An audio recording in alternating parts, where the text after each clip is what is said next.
Atlanta's Trae Young is on the move somewhere, according to ESPN. Could Miami be his next destination? And we also ask if the Heat even needs to make a trade. And Wes, is Andrew Wiggins the player most likely to be traded this year? 2 first-round picks. That's what it'll cost.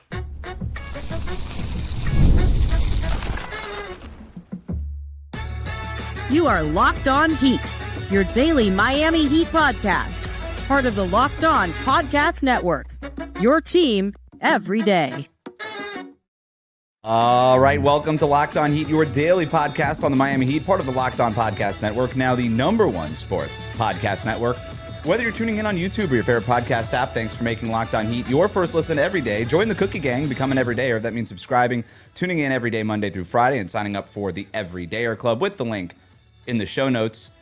Today's episode is brought to you by Game Time. Download the Game Time app, create an account, use the code LOCKEDONNBA for $20 off your first purchase. I'm Wes Goldberg, host of Locked On NBA Daily and Real GM Radio. I'm here with David Ramil. Both of us are credentialed Heat media members who cover this team every day. And we really do have a jam-packed show for you today. It's a month before the trade deadline, so we're going to talk about where the Heat stand at this point, what to expect over the next few weeks. We'll answer the question of whether the Heat even need to make a trade. And I think I was only joking in the cold open, David. I don't know if it'll be 2 first-round picks to pry Andrew Wiggins away from the Miami Heat, but we'll talk about that in the third segment. But first, we have to start with the latest reporting around Trae Young. According to Mark Stein and Shams, the Atlanta Hawks are working with Trae Young to find a trade before the deadline.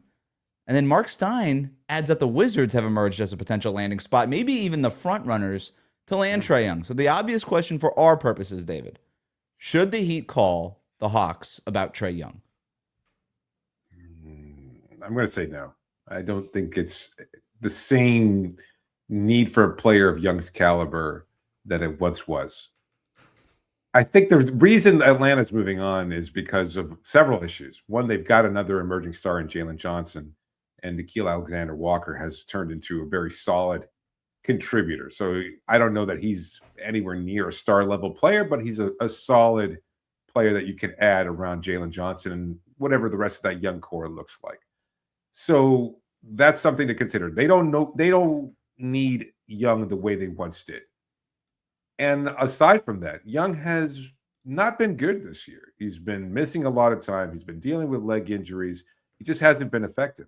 And when he's out there, the same problems that have always surfaced, specifically his defense, keep cropping up. And this is a team that wants to play with at least a little bit more defensive intensity, and that will never be the case when you have Young on the roster.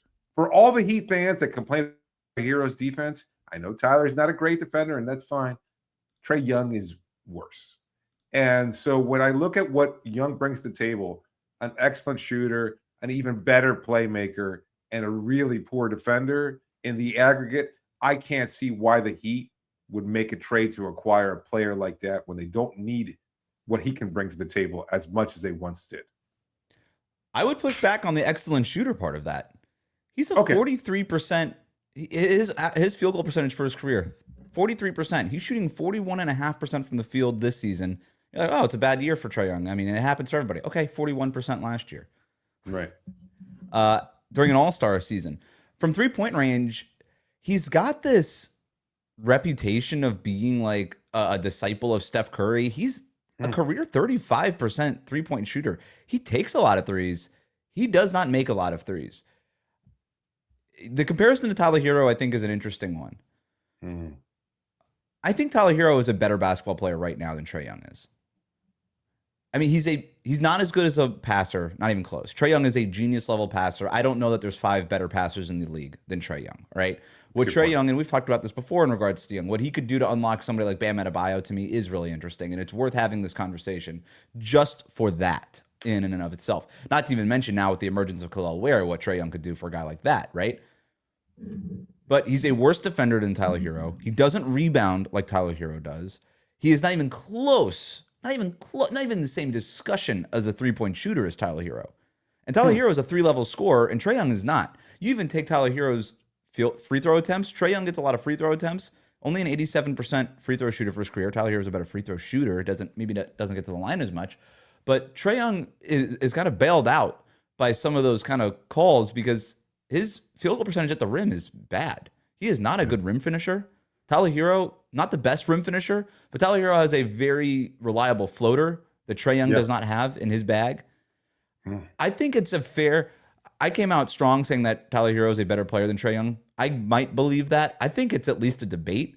And if you're at the point of at least it being a debate, and you already understand you can't have Trae Young and Tyler Herro on this roster defensively, it would not be viable, right? It would not work defensively. So if you have to give up one for the other, I don't know that is a thing. Here's my other thing, and why I might agree with you that you can't call about, or that you can't call about Trae Young. If he's not good enough for the Hawks, why is he good enough for us? You know, it's not like I understand they have Jalen Johnson and they're trying to make way for him and everything else that they got going on. I get it. If he's not good enough for the Hawks, why would he be good enough for us? I guess they see Johnson as a star. And is he? The blossoming one. He could become one. He's an all-star. He'll be an all-star this year. Okay.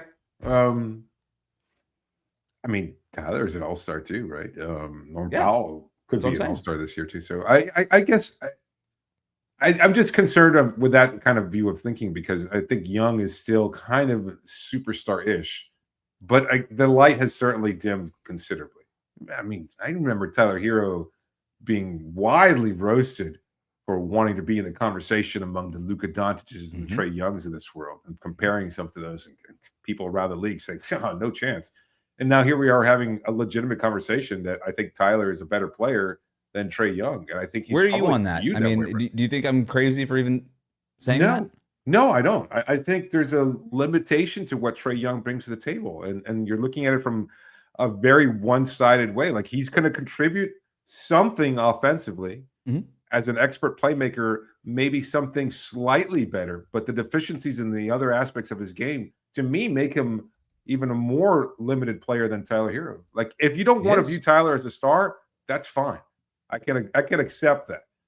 But he's better than Trae. I've never cared for Young's game. I've always seen the limitations there and never been a big fan of the idea of adding him to the Heat.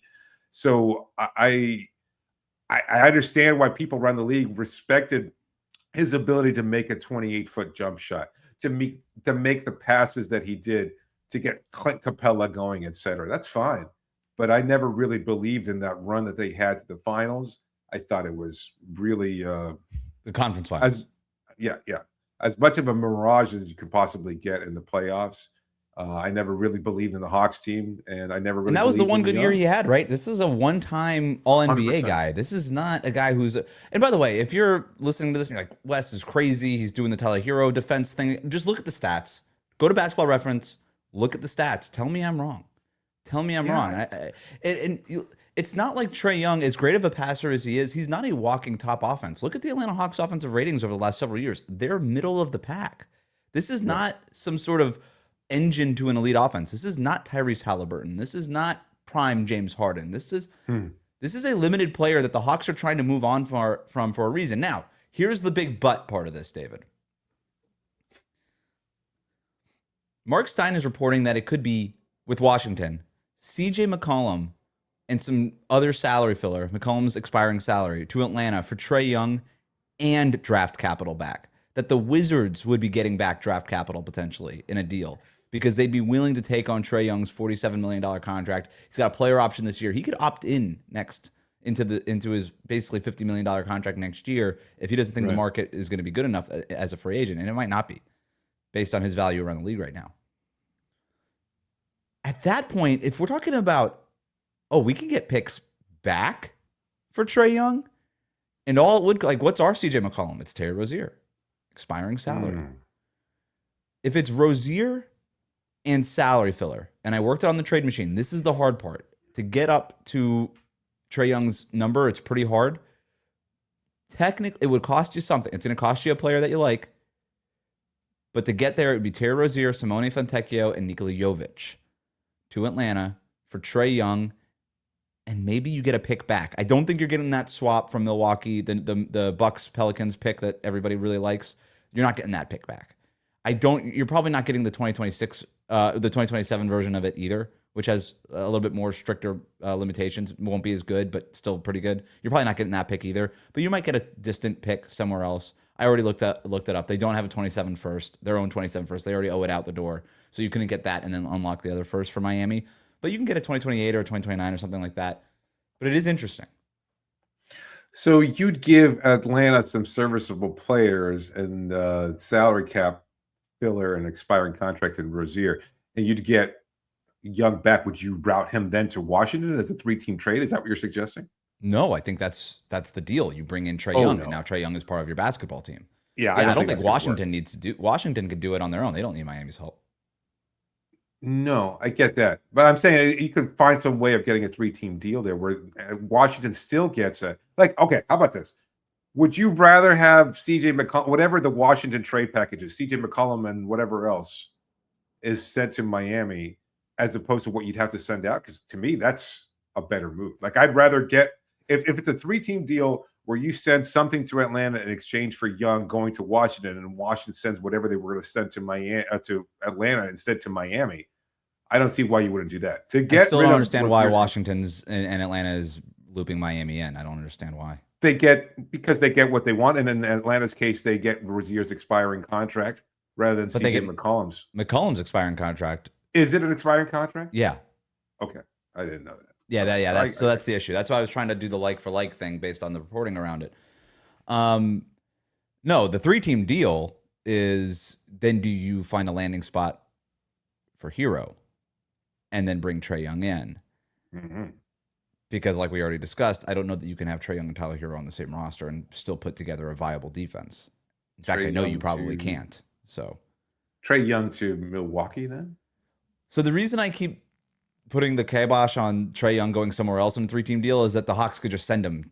They don't need it. They don't need Miami now. Maybe, you could get Kuzma and whatever to go. Now maybe then you're doing a 3-team deal that includes Miami because Kuzma I don't think is an expiring liability for Miami. Like we don't want Kyle Kuzma, so it's like now why is Miami involved? So it gets really complicated. To your point, maybe there's something there, but I don't know. It almost feels like I think a lot of Heat fans are listening to this and being like, wait, Rozier, Fontecchio, what's the discussion? And you're getting draft picks back. You almost have to do this. The problem is once you trade for Trae Young, you also have to pay him. Yeah, I wouldn't do it. I'd rather keep what we have on the roster more than the cost itself. Absolutely. Like his problem with Atlanta, aside from the fact that Atlanta wants to move on, they're like, oh, are you sure you're unhappy? Because we're happy to hear how unhappy you are. Is that they didn't want to pay him. Now he wants that. Basically similar to the Jimmy Butler situation. Miami's not going to pay Trae Young if they weren't willing to pay Jimmy Butler. They might not be willing to pay Tyler Herro. We're making an argument that Herro is a better player than Young. They don't want to be in business with Trae Young. There's no interest there. Washington wants it. Why? Because Washington sucks and have sucked for a long time and doesn't have a clear star on their roster. And at least it's a name that people will go, huh, okay, I know that guy.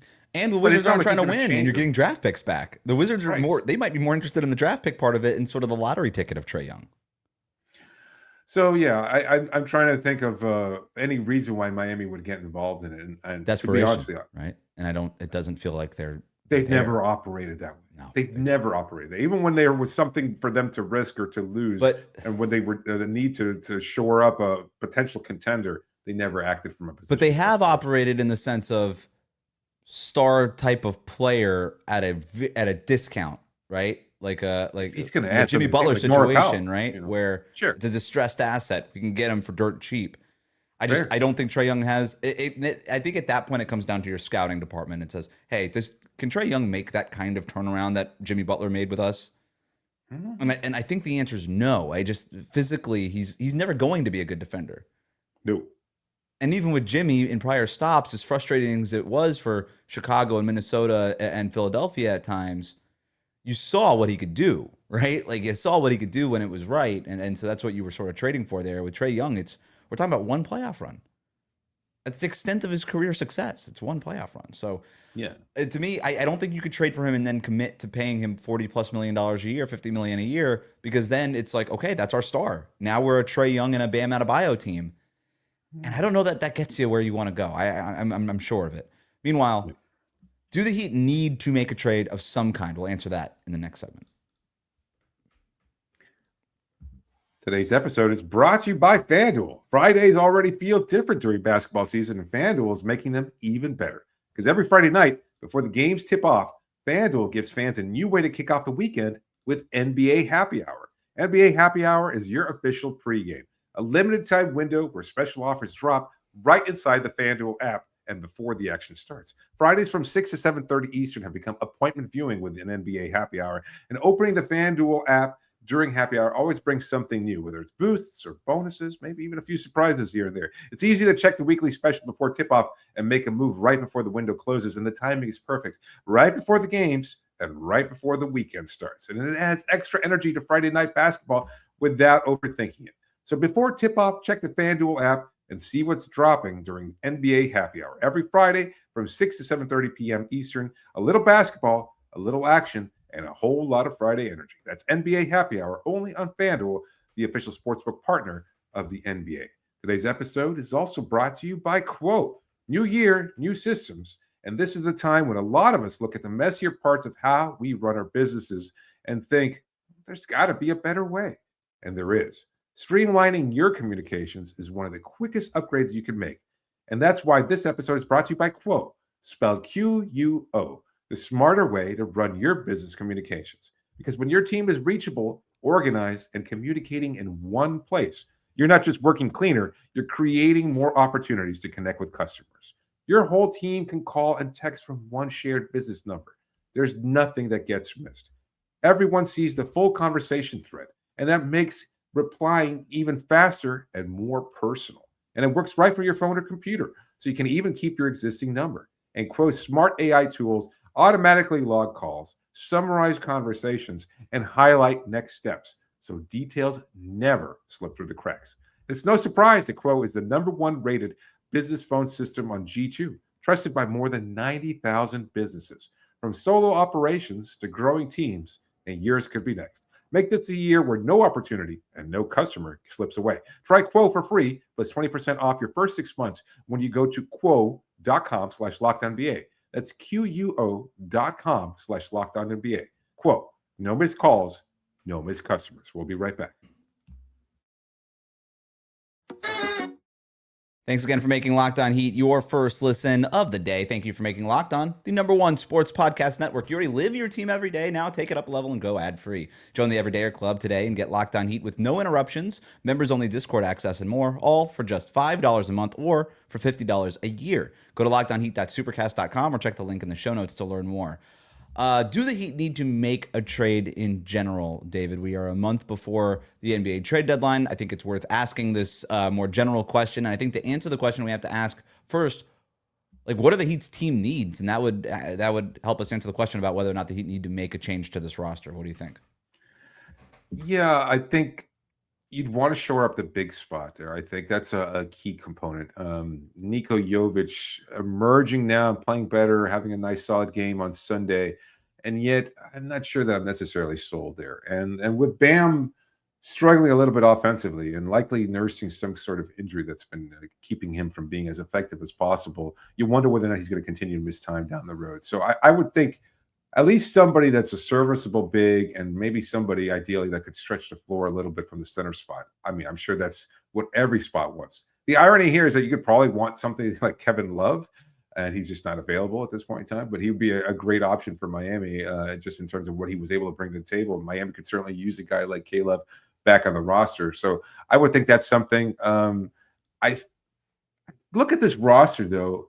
I don't know that I've got a lot of glaring gaps that I think need to be filled. So when I look at this team, I know that what they're missing most above all else, what they're missing is a superstar. And I don't know that that's going to be something that they can address or fix this season and before the trade deadline. And other than that, like I said, the center spot is pretty much it. Other than that, this team is deep. They're good. They're talented across the board. They've been missing one of their top scorers, if you want to look at Tyler that way. And they've still weathered the storm pretty well. And I think they've turned out to be a pretty surprisingly good team this season. I know that there have been some hiccups along the way. They're not a clear contender, I think, in anybody's view, but there's potential there. There's depth, and they've got the right personnel, I think, to a large degree. So I don't know if there's any hole that you necessarily need to fill. And it depends on what you're looking at, right? If you're looking to try to make a long playoff run, I do think that there's a couple of things that they could add to this roster, right? To your point, I think a reserve center. We're not talking about a guy that's probably going to play every night, right? I think a limited playing time type, just a guy to have from coming off the bench who you trust to play some spot minutes here and there. You could probably just find that in free agency once the Heat are comfortable signing someone to a prorated minimum. I think the other thing I would say in terms of depth, a combo forward, a guy who can play the 3 and the 4, who can rebound and make threes. Can you get like late stage career PJ Tucker, that kind of player? Can you get something like that who, again, probably not going to play every night, right? We're talking about limited playing time reserves, but players who, could come up. Like, I think about like a guy like Gershon Yabusele who's not playing for the Knicks. Like, could you get him? Somebody else on minimum, something like that, who you don't have that expectation where he's going to be a part of your rotation, but he's there if you need him. If you got that serviceable big, maybe even somebody a little bit better than just serviceable, would you be able to view Nico in that regard then? And so that kind of gap gets filled. Like that's the thing with this roster, is that I think there's just enough depth and there's enough adaptability and maneuverability with this roster and the personnel where you could say, you know what, you've got Jaime, who basically plays a point guard role at the 2 or 3. You've got Tyler, who hasn't even played much this season, so and you have to make room for him, right? There's enough questions about where Herro steps in and who's going to lose playing time. I don't think you want to add somebody to this roster who's going to take somebody else's minutes. Like, could you get a better Simone Fontecchio? Yeah, but it's going to cost you something. And I don't know that's something that you're going to want to part with, because as we know, the Heat are holding on to their assets to try to make a move for a superstar. And that's really the thing. Do the Heat need to make a trade? They need a superstar. But that's the obvious question, right? Like, it's like, oh, can you get should the Heat get a superstar? Let me think about that. Yeah, duh, they should. Other than that is kind of what we're talking about. Maybe there's a small move to make. I think the other reason why teams make trades, and this is going to go back to what I've said before, it's like, okay, do you think are you trying to approach the trade deadline in terms of, hey, we want to fortify our roster to try to make a deep playoff run? Okay, so maybe you do go out and get another big or some depth or something like that. Or do you approach a trade deadline and saying, we got to clean up our books a little bit, because as fun as the season is, we know kind of what we are. And we're looking towards the future because we have good young players in Kel'el and Jaime, players who we're building around and building with. And if that's the case, then you have to ask yourself, okay, do we want to be paying guys like Norm Powell or Tyler Herro or Andrew Wiggins long term? And that's the other question that I think the Heat have. And if not, then maybe that if you decide you don't want to pay one or some of those guys, then do you start quietly taking calls on them, right? We'll talk about that in the next segment. Today's episode is brought to you by Game Time. During basketball season, there's nothing like being in the building. The energy, the crowd, that first big run that gets everyone on their feet. Fans want to be there for those moments, not stuck refreshing screens or guessing what tickets are really going to cost. And that's where Game Time comes in. The Game Time app gives fans the advantage back, making it incredibly easy to score amazing tickets, fast, simple, without the guesswork. Browsing the Game Time app is straightforward and intuitive. Finding tickets takes just a few taps, and seeing the view from your seat before buying makes choosing tickets easy and confident. If you've never been to a venue before, you'll know exactly where you're going to be sitting. And with Game Time, you know exactly what you're paying, because there's no hidden fees at checkout. You get what you're going to pay, and you know exactly what you're going to have to pay when you leave, and there's nothing added to that. Whether it's an NBA game or another live event like a comedy show, concert, or anything of the like, everything is right there in one place. So take the guesswork out of buying tickets with Game Time. Download the Game Time app, create an account, and use the code LOCKEDONNBA. That's LOCKEDONNBA. Get $20 off your first purchase. Download the Game Time app today and get in on the action. We'll be right back.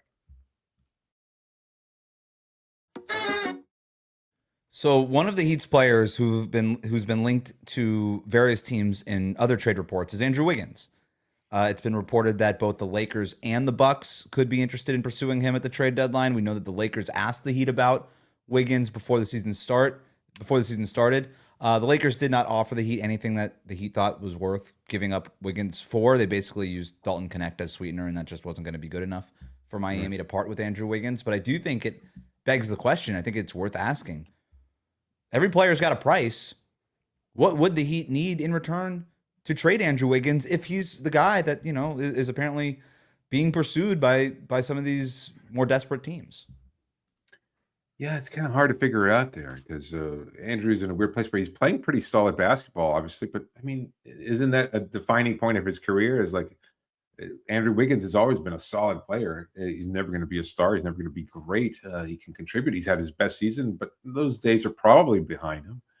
despite the fact that what we're seeing is completely different with Norm Powell, is that he's continued to get better throughout his career. But Wiggs has been a net positive, I think. Since yeah, no, been he's here. he's a good player. Like, Yeah.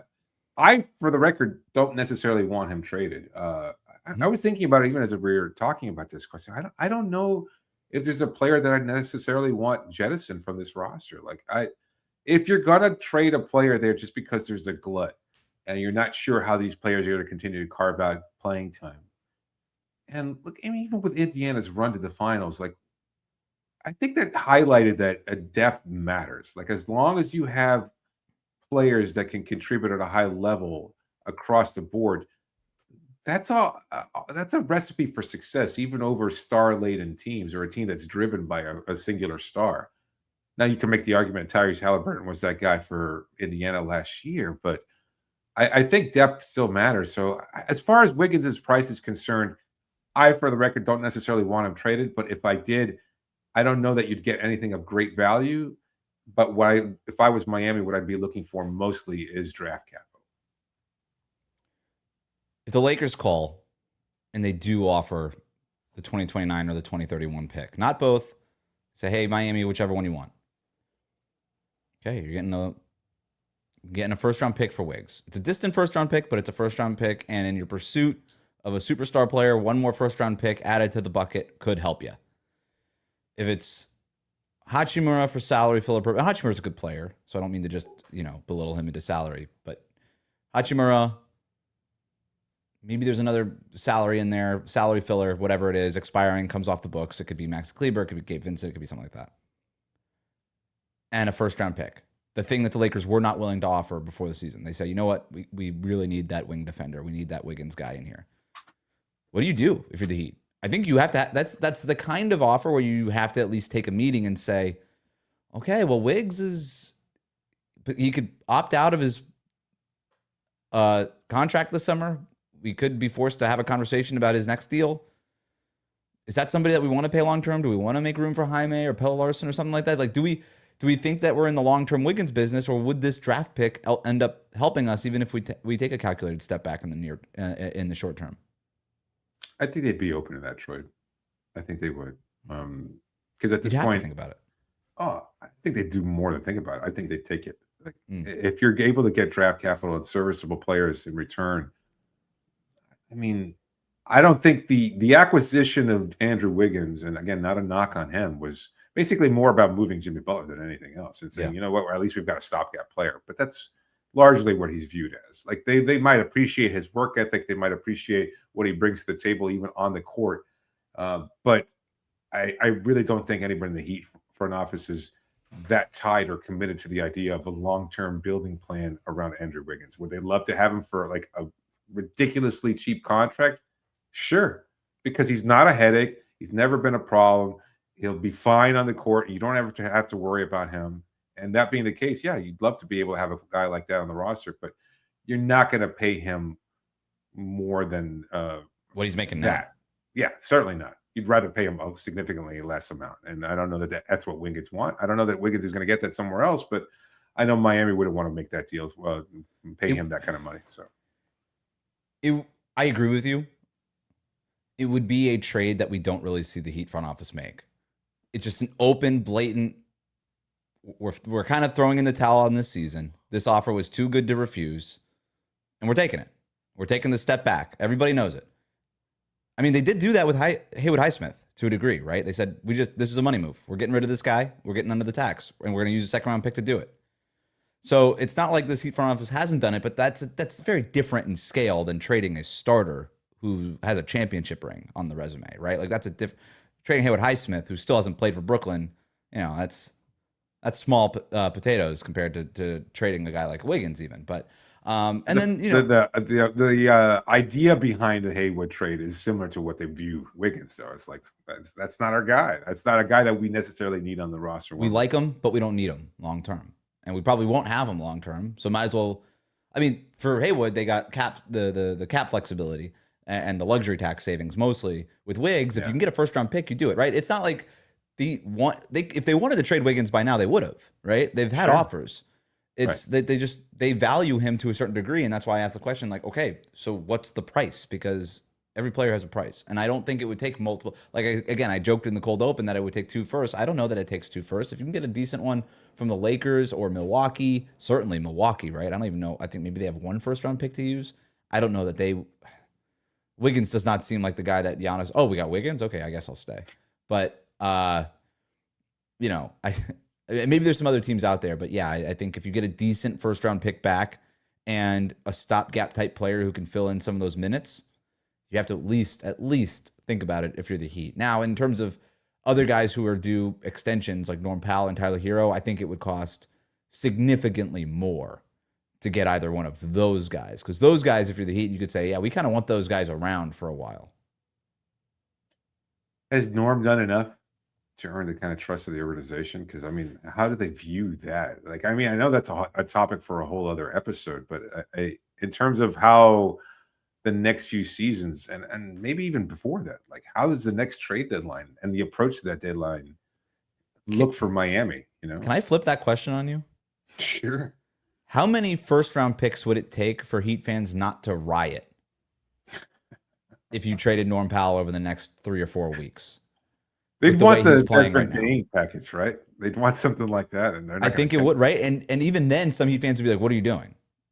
But yeah, why? Yeah, if you could get 4 first-round picks for Norm Powell, that's not gonna happen. Yeah, that's. But we've been asked if you can get that for Tyler Herro too, and I don't think that's the case either. No, I mean the difference with Bane and Herro and Powell, taking everything that they do on the court, that doesn't even matter here. The biggest difference was that Bane was under contract.